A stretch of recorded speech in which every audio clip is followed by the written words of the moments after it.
Donc, bonjour à tous, merci d'être là. Je vais m'amuser à vous raconter un peu une petite histoire, plein d'histoires en fait. Le but n'est pas vraiment de faire du show-off, mais de vous montrer un peu le côté sécurité, le côté hacker, de comment ça se passe, comment on comprend un peu ce monde du DevOps et ainsi de suite. Donc ça ma maigre contribution et compréhension. Le prenez pas. Donc, qu'est-ce qu'on va essayer de faire aujourd'hui? L'agenda. Je vais vous parler, avant de parler de l'agenda, je vais vous parler un peu de l'expérimentation qu'on a essayé de conduire pendant toute cette année, un peu plus. Ouais. C'est qu'on fait ça un peu à la méthode expérimentale, je m'explique. J'ai eu la chance de faire les classes préparatoires en physique-chimie, et donc j'ai appris, entre guillemets, à apprendre en faisant les choses. Et cette méthodologie, entre guillemets, est basée principalement sur un triptyque, quoi. Préparation, expérimentation et évaluation. Donc ce qu'on va essayer de faire, c'est justement d'utiliser cette méthodologie pour pouvoir un peu parler du monde DevOps et ainsi de suite. Monde sécu, tout ça. Mais l'agenda principal, c'est plutôt ça. C'est d'essayer de voir pourquoi, comment et quoi. Histoire de vous donner un peu le contexte sécurité dans votre DevOps que j'essaie d'apporter dans tout ça. Mais principalement, si vous devez garder qu'une chose, mais vraiment qu'une chose de cette conférence, c'est vraiment cette espèce de triptyque là, c'est Code is low, data is liability, and InfoSec is limitless. Regardez vraiment ça en tête, tout simplement pour dire que votre code, c'est considéré un peu comme de la loi au niveau informatique. La donnée, c'est de la responsabilité. Et la sécurité, il ne faut pas essayer de la limiter en se disant non, mais il faut juste prendre ce scope, et ainsi de suite. On en reparlera plus en détail. Voilà. Quelques disclaimers, bien sûr. J'utilise des images, mais en fair use. Donc s'il y a des copyrights dans le coin, excusez-moi. Là, il faut un peu plus expliquer. Est-ce que vous connaissez ce que c'est que le social engineering? Ça vous dit quelque chose? Ouais. En gros, tout ce que je suis en train de faire, là, c'est d'essayer de vous convaincre et de faire du SE. Donc si j'y arrive à la fin, c'est que j'ai fait du bon boulot. Ou pas. Tac. Mais l'important, entre guillemets, c'est vraiment de considérer ça comme vraiment des histoires et pas s'arrêter dans l'espèce de superficialité de la chose, mais d'essayer de creuser un petit peu plus que les apparences. C'est un peu le motto de cette histoire. Et dernier petit truc, je m'amuse avec l'imagerie. Aladdin, vous l'avez vu? Du coup, ce que j'essaie de dire, tout simplement, c'est que j'ai deux casquettes. Enfin, j'ai plusieurs casquettes, je vous en parlerai. Mais en gros, j'ai ces deux-là aujourd'hui. La première, c'est un béret noir, donc un peu black hat. Et le deuxième, ça, je ne sais pas si vous connaissez, c'est ce qu'on appelle un fez, exactement. Un fez, c'est une espèce de tarbouche. Et Fès, c'est le nom d'une ville au Maroc, où je suis marocain, et ainsi de suite. Voilà. Donc ça vous donne un peu le contexte. Donc si je porte ce chapeau et je raconte des conneries, le prenez pas mal. Et si je porte celui-là et que je vous dis genre RTFM, voilà. C'est un peu... faut le prendre dans son contexte. C'est le chapeau qui parle, c'est pas moi. Après avoir mis tous ces disclaimers, on va commencer avec justement qui je suis. C'est écrit en arabe, c'est juste mon nom. Ne vous inquiétez pas. Vu le contexte actuel, c'est un peu le bordel, mais c'est Hicham. Je m'appelle Hicham Tolimat. C'est écrit comme ça en arabe. Et ça fait un peu hat, entre guillemets. C'est Hicham, enfin H-I-H-A-T. Donc je m'amuse avec ce contexte de chapeau, on va dire. Pour vous la faire courte, Nuit du Hack, je ne sais pas si vous connaissez, c'est un événement organisé depuis 10 ans maintenant par Hackers Voice, et j'étais responsable communication chez eux, donc je m'amusais à rencontrer des top chefs sécurité comme ça, en mode il te prend sur le dos comme ça. Enfin bref. À côté de ça, je suis professeur vacataire à l'université de Cergy-Pontoise, plus spécialement licence pro qui s'appelle LPDW, développement web. Mais le plus intéressant, c'est plutôt le Fac Lab. Ils ont un vrai Fab Lab au sein de l'université de Gennevilliers. Et donc je m'amuse à chaque année à aller voir cette petite promotion de 20 personnes de licence pro qui essaient d'apprendre justement ce mouvement de DevOps et ainsi de suite. C'est là où j'ai découvert justement DevOps. Avant ça, j'étais juste un tech. Je m'amusais, j'étais consultant sécurité dans un Big Four. Je ne vais pas aller plus loin sur ce détail. Mais au final, je suis aussi CTO. d'une entreprise qui s'appelle Yogosha, d'une start-up, qui fait du bug bounty et ainsi de suite. Donc on en reparlera un peu plus en détail, je pense, juste après. Voilà. Donc je dors pas beaucoup, j'ai des cernes partout, il faut que ça passe en prod, enfin bref. La vie du start-up. Tac. Bon. Ben, on commence dans le vif du sujet. Et là, on va commencer plutôt par le why. Pourquoi je fais tout ça? Et au lieu de vous raconter des histoires en mode thématique, grand 1, grand 2, grand 3, je vais juste prendre deux événements, enfin un événement plutôt auquel j'ai eu la chance de participer et de donner une conférence, c'est celui de Devoxx. Pour vraiment vous donner une espèce d'image des différentes choses que j'essaie de véhiculer. La première, c'est cette conférence, mon appli est secure, enfin je crois. C'est pour vous donner un gros problème qu'on a dans cette communauté hacker, entre guillemets, ou de la sécurité, c'est un problème de perception. Dans le sens où, là, moi, je ressemble à ça. Mon métier, je ressemble à ça plus ou moins. Un pentester, c'est le mec qui va vous faire chier, entre guillemets, qui va vous emmerder, ah oui, pardon, je jure un peu beaucoup, donc le prenez pas mal, qui va justement déplomber votre application parce que c'est son métier. Et donc vous avez une perception complètement un peu warrior de notre métier. Alors que nous, enfin, au fait, nous aussi on travaille. Enfin, c'est notre taf, au fait. Et tout le but, c'est d'essayer déjà de commencer par changer cette perception. Parce que c'est une perception qui nous fait du mal à nous.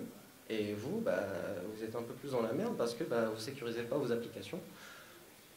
Et que bah, l'escale automatique, tout ça, ça ne suffit pas. Il faut le côté humain. Enfin, c'est un métier, quoi. Pas... Vous n'allez pas remplacer ça par des machines. Enfin bref. Tout ça, bah, on a passé une espèce d'année à essayer de tester une espèce d'image qui a l'air de plutôt marcher. Avant de parler du manifeste, imaginez, 2 secondes, que les hackers, les testeurs de sécurité et ainsi de suite, c'est des médecins. Dans le sens où bah, les Ops et les InfoSec connaissent plus ou moins les différentes parties de votre SI, d'une application, de je ne sais quoi, une boîte noire, et ils ont cette capacité de comprendre et d'essayer d'aller au plus profond, typiquement comme un chirurgien, qui va aller vraiment jusqu'à la veine et sélectionner la veine qu'il faut pour bah, guérir le patient. Bah, c'est exactement ça notre métier aussi. Vous, votre petite application, vous la ramenez chez le médecin. Le médecin, il va faire un diagnostic automatique, avec l'escale automatique par exemple, et ainsi de suite. Et derrière, bah, s'il ne comprend pas trop le généraliste comment ça se passe, bah, il va passer ça à un spécialiste. On a des spécialistes qui sont spécialisés dans le web, dans le reverse engineering, enfin bref, il y a tout un monde. Si vous gardez cette image en tête, à la fin, bah, qu'est-ce qu'on vous donne? Soit un rapport de 100 pages à lire qui ne sert à rien, entre guillemets, soit au final, bah, tout ce qu'on vous donne, c'est plus ou moins de l'awareness, on appelle ça en anglais. C'est de vous sensibiliser à la sécurité. Si on vous fait une cartouche, votre ordonnance, entre guillemets, en disant bah, y a une faille du type XSS dans votre application et ainsi de suite, il ne faut pas le prendre mal. Tout le but, enfin, si je dis ça, c'est que j'ai fait de l'audit, hein, donc je sais précisément comment ça se passe en face. Quand on est en position d'auditeur et que bah, les gens en face se braquent, bah oui, je sais ce que c'est. Donc il ne faut pas se braquer au fait, c'est vraiment de l'awareness, c'est vraiment pour se sensibiliser à la sécurité informatique. Pour simplement vous dire que bah, les hackers, entre guillemets, bah, on partage beaucoup de choses avec les médecins. Typiquement l'éthique. Black hat, white hat, vous avez tous entendu ces termes. Bah, avant de parler de tout ça, le gros système de valeurs, entre guillemets, qui est un peu notre serment d'Hippocrate, pour faire le parallèle avec la médecine, c'est ça, c'est le manifeste du hacker. Lisez-le, il est très intéressant. Je vais juste essayer de vous lire une phrase, si j'arrive à déchiffrer. Où est-ce qu'il est?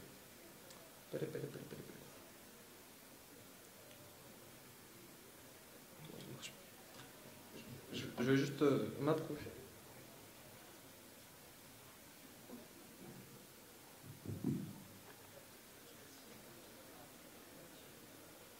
C'est plutôt ce parti-là. Voilà. We exist without skin color, without nationality, without religious biases, and you pass criminals. You build atomic bombs, blah, blah, blah, blah. My crime is that of judging people by what they think, by what they say, and not what they look like. My crime is that I'm outsmarting you, blablabla. Mais en gros, mon crime, c'est la curiosité, tout simplement. Vraiment, ça, c'est un système valeur, entre guillemets, du hacker. C'est vraiment cette curiosité, au fait. Bah, tout ce qu'on fait dans vos applications, c'est qu'on est assez curieux pour aller creuser assez loin. C'est aussi simple que ça. Donc, profitez-en. Gardez cette image de médecin, ça marche très bien.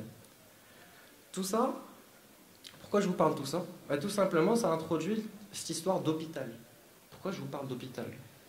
Bah, tout simplement, c'est d'essayer de trouver avec ce mécanisme de DevOps un moyen d'inclure la sécurité directement. C'est ce qu'on appelle la DevOpsSec. Et en gros, c'est vraiment d'inclure de la sécurité un peu plus en profondeur, le plus proche de votre code. Et tout le but derrière, c'est d'arriver à cette synergie que vous avez déjà avec le DevOps, qui vous fait communiquer directement un dev et un ops à travers le code. Bah, c'est de faire pareil aussi avec les gars de la sécu. Et là, ça introduit le how. Comment on peut faire ça? Je ne sais pas si vous avez vu cette conférence, ou si vous connaissez un certain Nicolas Delouf. C'est un certain monsieur qui pensole les Raspberry Pi à la meuleuse, grosso merdo. Mais ce gars-là, en fait, il bosse chez CloudBees et il a donné un talk sur justement Pipeline. Et Pipeline, justement, c'est un espèce de truc génial qui est complètement différent de Travis CI que vous connaissez, et ainsi de suite. Pourquoi? Tout simplement parce que moi, personnellement, je considère Travis CI et ce genre de fichier comme de la config. Tout simplement. Alors que Pipeline, c'est du code. C'est pas la même chose. Avoir du code vous donne un peu plus de flexibilité que juste de la config. Donc je me suis amusé à monter un peu cette espèce d'hôpital en essayant d'inclure un peu Pipeline, Docker, et que des outils open source, en fait, tout simplement. Et ça donne ça. Bon, c'est de l'UML, c'est fait avec d'IA, c'est dégueulasse, mais ça fait le fou. En gros, tout ce que je vous disais d'agilité, la sécurité en termes d'agilité, c'est vraiment d'inclure la sécurité, des tests de sécurité, directement dans vos process de déploiement. Là, je prends cet exemple tout simple, c'est que je fais un checkout sur une version N+1 de votre Git. Derrière, je récupère les dependencies, donc ça peut être des images, ça peut être installer des extensions et ainsi de suite. Builder, genre compiler. Si ça fail, je suis désolé, ça retourne vers vous et c'est un beau gros blame. Si ça compile pas, ça sert à rien de me l'envoyer le code. Derrière, si ça marche, on fait des security checks. Donc ça va être des tests automatiques. Si ça marche, tant mieux. Si ça marche pas, ça vous fait automatiquement de l'awareness, de la sensibilisation. Donc vous savez, c'est toujours mieux de corriger ses propres erreurs que de faire une formation de 3 jours, entre guillemets. Je fais de la formation aussi. Je fais de la formation aussi, donc je ne suis pas en train de tuer mon marché. Mais ce que j'essaie de dire, c'est pas qu'une formation de 3 jours vanilla sur du PHP ou sur de la sécurité en général qui va vous apprendre, entre guillemets, à coder un peu plus sécure. Voilà. Donc vaut mieux le faire sur le tas que d'essayer de comprendre les concepts et se dire, ouais, je vais peut-être l'appliquer un de ces quatre. Je summarise. Derrière le security check, on fait un QA check, quality, comment on appelle ça? On appelle ça les tests fonctionnels. Les tests fonctionnels, les tests unitaires, tous les tests que vous faites, tout simplement. Et s'il y a un quelconque problème, ça retourne au spec, tout simplement. Si on n'arrive pas à se mettre d'accord sur une feature, tiens, ça marche pas, fonctionnellement parlant, on a une référence et c'est les specs. Derrière, une fois qu'on a fait tout ça, tout ce qu'on fait, c'est qu'on finit par le pusher sur une registry. C'est tout. Et à partir de là, imaginez 2 scénarios. Ça, c'est le scénario un peu classique. Votre image de votre Docker, là, ou VM, ou ce que vous voulez, tout ce que vous pouvez faire est de faire ce qu'on appelle du bug bounty. Je vous invite à lire le dernier numéro de Programmer. C'est le numéro 200. On a eu la chance d'avoir l'opportunité d'écrire dessus, et justement, tout ce que je suis en train de vous dire, on a écrit un petit article dessus qui vous explique un peu plus en détail, en mode N+1, qu'est-ce que le bug bounty, comment ça se passe, l'aspect légal, et ainsi de suite. Voilà. Mais en gros, ça veut dire quoi? Ça veut tout simplement dire que votre image, bah, vous pouvez la popper n'importe où. Et typiquement, ça peut être dans un Amazon, ça peut être dans un digital, ça peut être dans un Scaleway, et ainsi de suite. Moi, en tant que testeur, j'ai juste besoin d'une IP. Point. J'ai pas besoin d'autre chose. C'est comme une disserte. J'ai une phrase, et il faut que j'écrive 2 heures dessus. Mais c'est exactement ça. Donc moi, si vous me donnez juste l'IP de votre application qui est stagée quelque part, qui est complètement externe à votre infrastructure et votre SI, bah, il n'y aura pas d'impact, même si je trouve une faille. Si je trouve une faille critique qui va me donner un shell root sur votre machine, à la rigueur, OSEF. Parce que justement, bah, on est dans une espèce d'externalisation de la sécurité, du risque, pardon, pas de la sécurité, du risque de compromission. Et surtout, double effet qui se coule, c'est que bah, les vulnérabilités qu'on remonte, la plupart du temps, bah, c'est des vulnérabilités qui vous intéressent, vous. Parce que vous êtes en plein dans le projet. Moi, j'arrive pas en opération pompier à la fin du projet pour vous emmerder, pour vous dire, bah, faut reprendre votre code d'il y a 6 mois et bah, corrigez-moi cette faille parce que vous avez fait un STR CMP, par exemple. Là, c'est sur le vif, sur le tas, et c'est plus simple. Et bah, c'est itératif, surtout.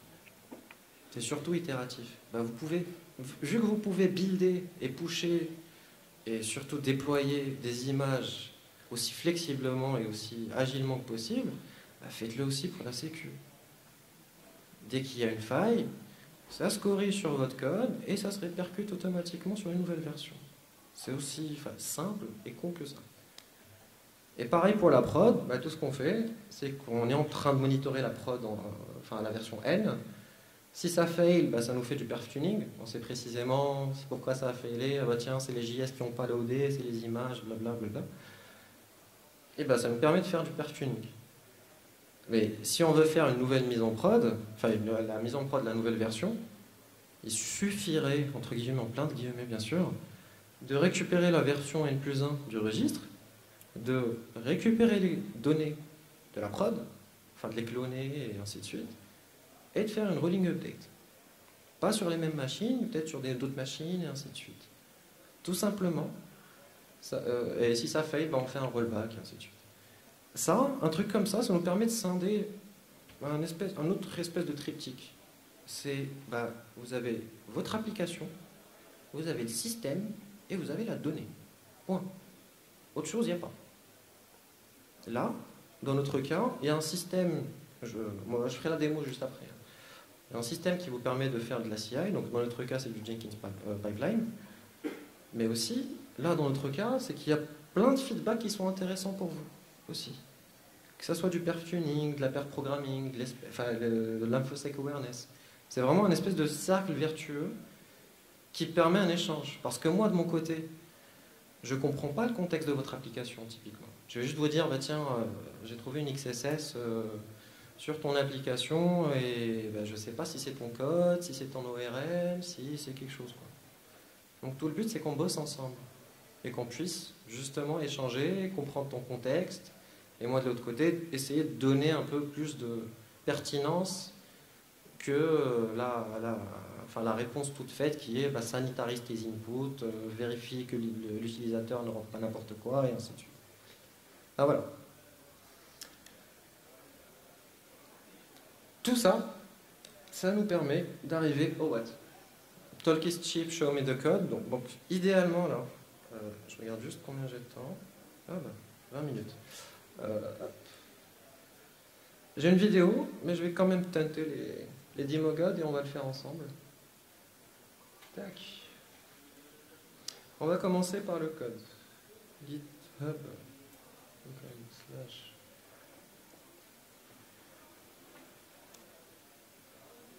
J'ai appelé ça la pilule, Brad Pitt, pour s'amuser. Oui, faites back à vos readme, c'est pas encore complètement fini. Mais en gros, ce qu'on a vu tout à l'heure,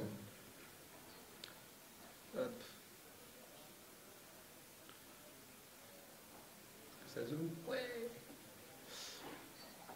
Ça, au fait, c'est mon Jenkins file. Donc en gros, pour la faire courte, j'ai juste à pusher 3 fichiers sur n'importe quel projet, web bien sûr, pour qu'ils soient un peu CI compliant et se push automatiquement dans ce truc.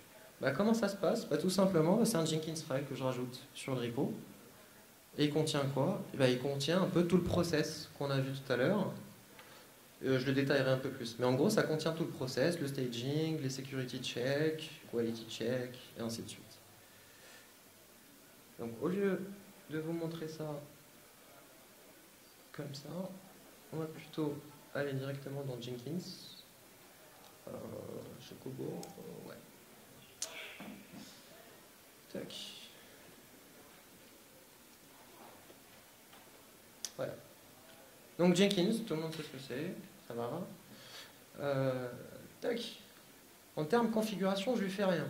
Je lui dis juste, bien sûr il y a pipeline d'installer, je lui dis juste, va récupérer sur le repo. Et lui, comme un grand, quand il voit le Jenkins file, bah, il va le compiler. Donc tout ce qu'on va faire là, je vais le lancer, et on va essayer de voir les différents fichiers en même temps. Hop. Bon, ça fait kiffer mon CEO parce qu'il voit les couleurs. C'est très cool. Donc, dans les fichiers, qu'est-ce que j'ai comme fichier?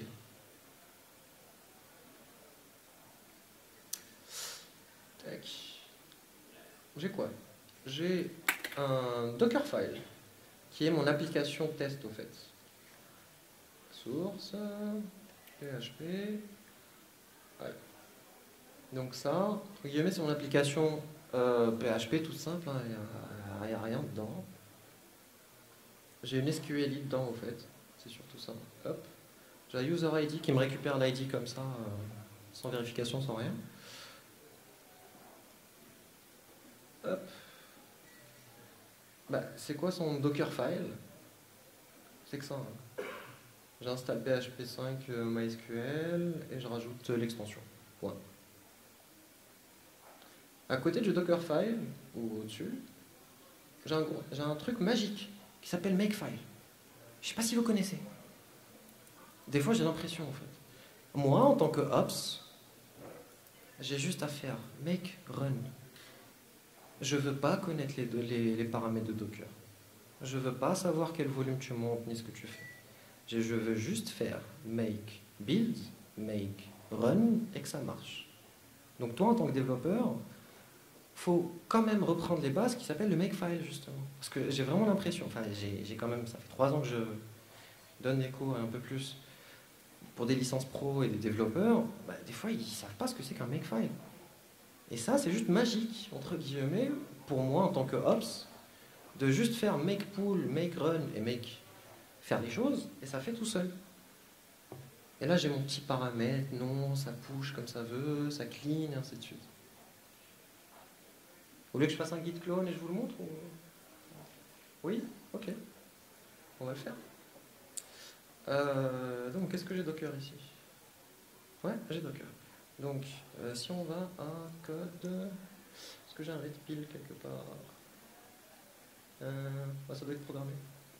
Non, je vais faire un git clone quand même. Parce que sinon... Git clone, https github.com/hat/redpill.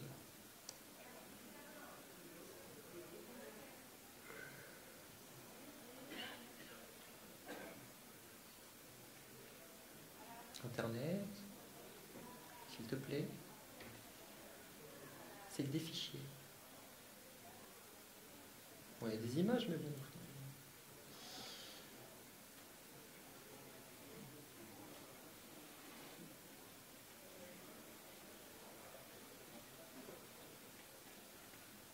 Je crois que je vais pas pouvoir pouler des images. Je vais commencer par ci.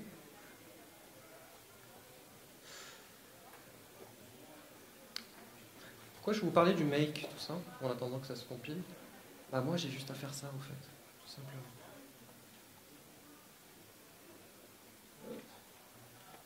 Tac. Ici là, j'ai juste à faire un make pull, make build. Si ça fail ici, c'est que ton code n'est pas bon. Donc j'ai même pas à exécuter toute la suite, de monter la staging et ainsi de suite. Mon blame, il est juste là. Je fais un make build. Tac, ah, c'est bon. Donc c'est des red pills. Et donc on va faire un make pull, en espérant qu'il tienne.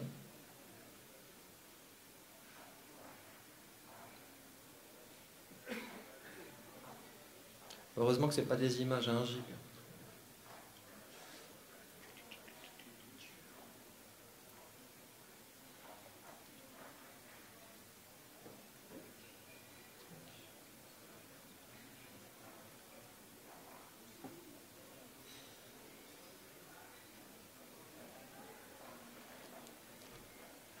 Ça fait l'entracte en même temps, ça me permet de voir.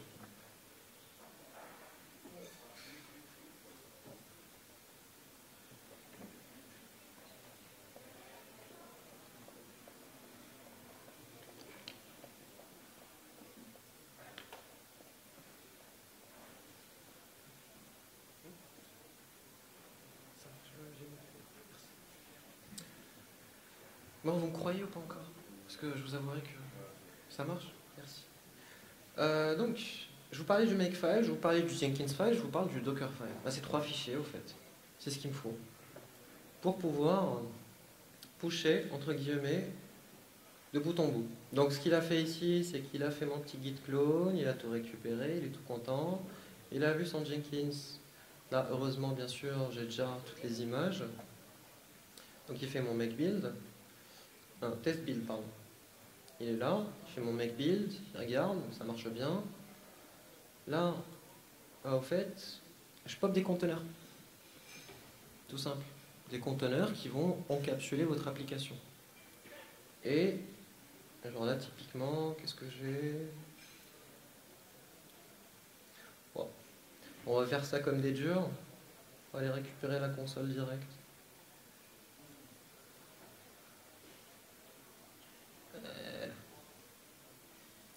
Donc, qu'est-ce qu'il a fait comme mot? Donc voilà, il m'a récupéré mes layers, tout ça, on est bien d'accord, il a poulé. Et après, ce qu'il a fait, c'est qu'il a fait un Docker Run pour pouvoir mettre les sources de l'application. Donc là, je fais juste un CP.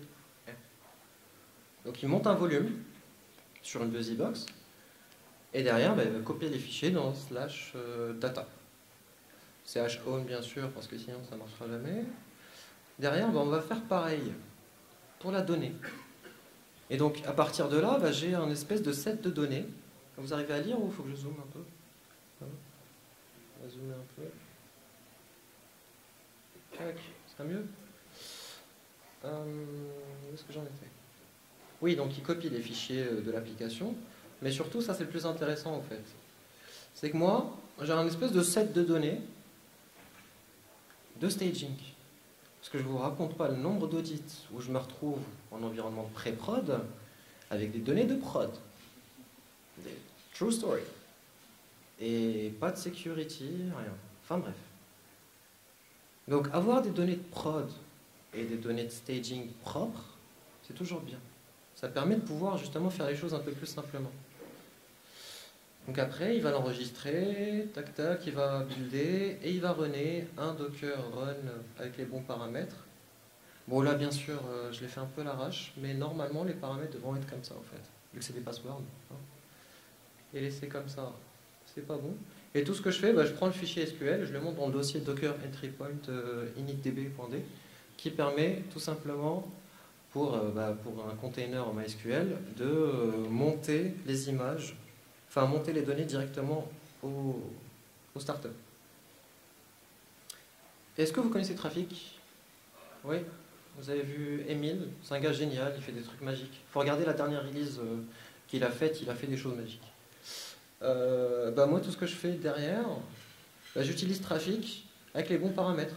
J'ai juste à lui spécifier des labels. Typiquement, je lui dis la rule host, c'est du staging.chocobo.yogosha.com. Et on y va. Staging.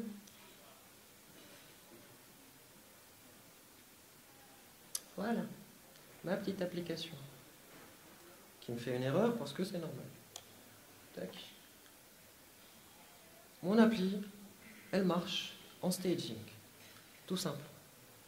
J'ai toto@test.com, ça c'est id égale à 0, id égale à 1, bah c'est votre tata @test, truc machin chouette.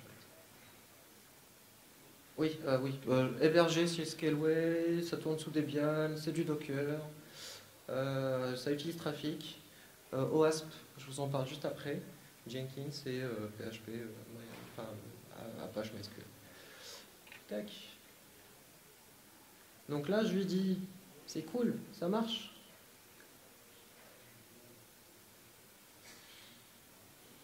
Allez. Allez. Ouais.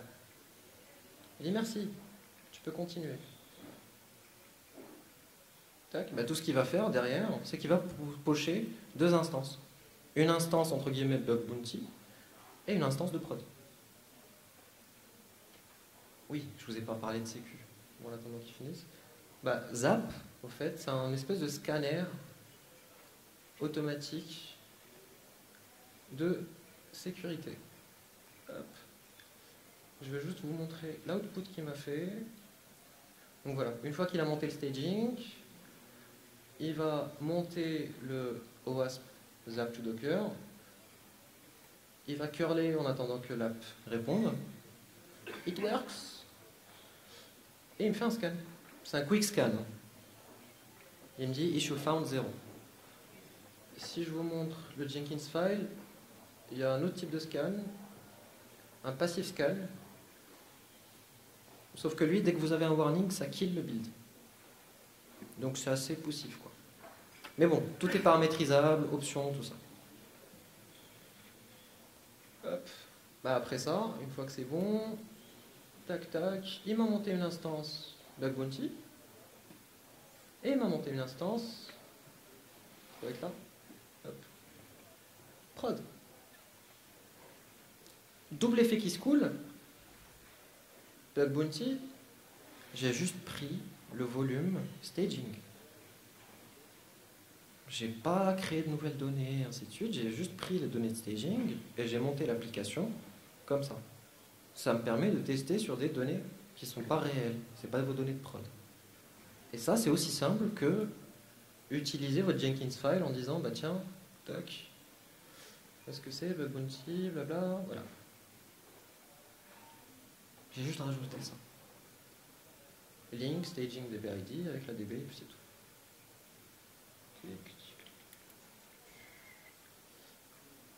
Et triple effet qui se coule. Donc là, normalement, elle est plus up. Ah non, ah oui, j'ai du load balancer derrière. Là, justement. C'est l'occasion de parler de trafic. Donc là, j'ai mon petit chocobo. J'en ai 3, des instances, la prod. Et donc, la prod, entre guillemets, ça serait... tac. J'y arrive. Ouais.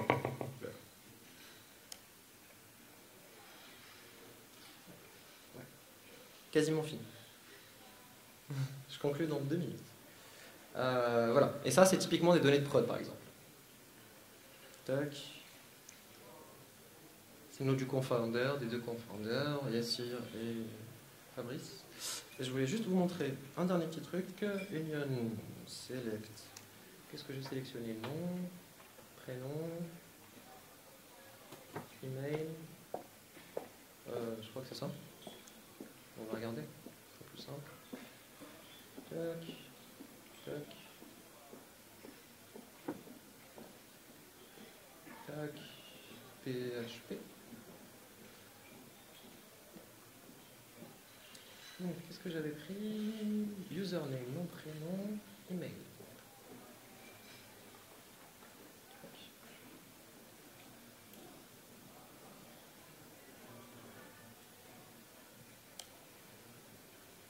Et... ouais. Voilà. Ça, c'est une faille de sécurité. C'est ce qu'on appelle une injection SQL. Qui n'a pas été détectée, entre guillemets, par Zap. Tout ça pour vous dire, le côté humain, il est nécessaire en fait. Parce que notre taf, c'est non seulement de trouver un peu les failles béantes, mais aussi ce qu'on appelle les failles fonctionnelles. Et ça, il n'y a qu'un humain qui peut le faire. Entre guillemets, si je reprends l'histoire et l'image de la médecine, le médecin, c'est pas parce qu'on a créé l'IRM et le scanner que ça va remplacer le médecin. Et c'est des outils. On a des scripts qui disent, il ne faut pas l'oublier. Tout ça pour conclure sur... Hop. Tac. Too Long Hidden Dread. Je vous la fais très courte. Code is Low. En vous racontant 2-3 petites histoires. Je ne sais pas si vous savez ça. Vous êtes au courant qu'il y a genre une semaine, OVH s'est fait poutrer méchamment? Genre la plus grosse attaque DDoS jamais connue. Vous savez d'où ça vient? Des caméras. Des webcams. Non, pas des webcams, c'est des caméras IP. Est-ce que vous imaginez, là tout de suite, aujourd'hui, là j'en parlais à Devox en avril, justement pour voir comment on pourrait faire pour sécuriser tout ça en amont, parce que ça devient n'importe quoi. Mais vous imaginez qu'on a un réseau de botnet, c'est des caméras. Je vous parle même pas du frigo YouPorn, hein, enfin, ça devient nimp. IoT, faites gaffe, s'il vous plaît. Je sais que le time to market c'est un peu poussif, mais la sécu c'est quand même important. Comment ils ont fait? Et, le code est disponible au fait du botnet. Comment ils ont fait? Ils ont tout simplement fait un scan d'internet, entre guillemets, avec les mots de passe par défaut. Là, vous avez la liste. C'est aussi simple que ça. Un gamin peut le faire. Il faut faire gaffe à ce que vous faites. Code is low. Ça vous dit quelque chose, ça? Ashley Madison? Ashley Madison, pour vous la faire courte, se sont fait poutrer leur site web. Ouais, pour ceux qui ne connaissent pas Ashley Madison, c'est des aventures extra-conjugales, tout ça. Ils ne savaient pas trop, là, en termes sécurité. Ils se sont fait poutrer. Ça a eu des implications assez graves. Typiquement des suicides. Parce que justement, ça a foutu en l'air des familles entières. Vos données, c'est une responsabilité. Il ne faut pas l'oublier. Parce que c'est vos clients. Et le jour où vos clients... parce que vous, en tant qu'entreprise, et je conclue sur ça, pour pas trop... Parce que j'ai besoin de questions, quoi. Mais en gros, faites gaffe à ce que vous faites. Parce que vos clients, vous avez la CNIL derrière, vous avez l'Europe. Là, l'Europe, c'est chaud en termes privacy. Je vous le dis très sincèrement. C'est le mois de la cybersécurité en Europe, là, tout de suite. Donc je peux vous dire que la sécu, ça devient assez costaud. Et je conclue avec InfoSec is limitless. Je ne sais pas si vous connaissez ce petit symbole. C'est un groupe de hackers français qui s'appelle Telecomix. Pour vous faire très rapidement leur histoire, Telecomix, ils ont participé pendant les révolutions arabes et ainsi de suite, pour rétablir Internet quand c'était coupé en Égypte et en Tunisie. Et tout ce qu'on faisait ici, c'est d'envoyer des modems 50K pour qu'ils puissent se connecter, envoyer des vidéos et ainsi de suite. Et donc Telecomix, qui est un groupe français, là, ça c'est pour la Syrie. Je vous fais rapidement la traduc. Ici, Telecomix, nous sommes c'est des citoyens pacifistes. On vit en paix, grosso modo. Et donc ça, c'était un espèce de guide de survie sur Internet contre la surveillance et ainsi de suite. Je vous invite à aller voir la Quadrature, je vous invite à voir des Googleisons Internet, les gars de Framasoft, enfin il y a plein de gars qui s'amusent dans la communauté à essayer de faire pousser les choses, pas sur GitHub, mais dans la vie réelle. Voilà, si je pouvais juste conclure sur ça. Est-ce que vous avez des questions? 42 à la réponse. Merci beaucoup.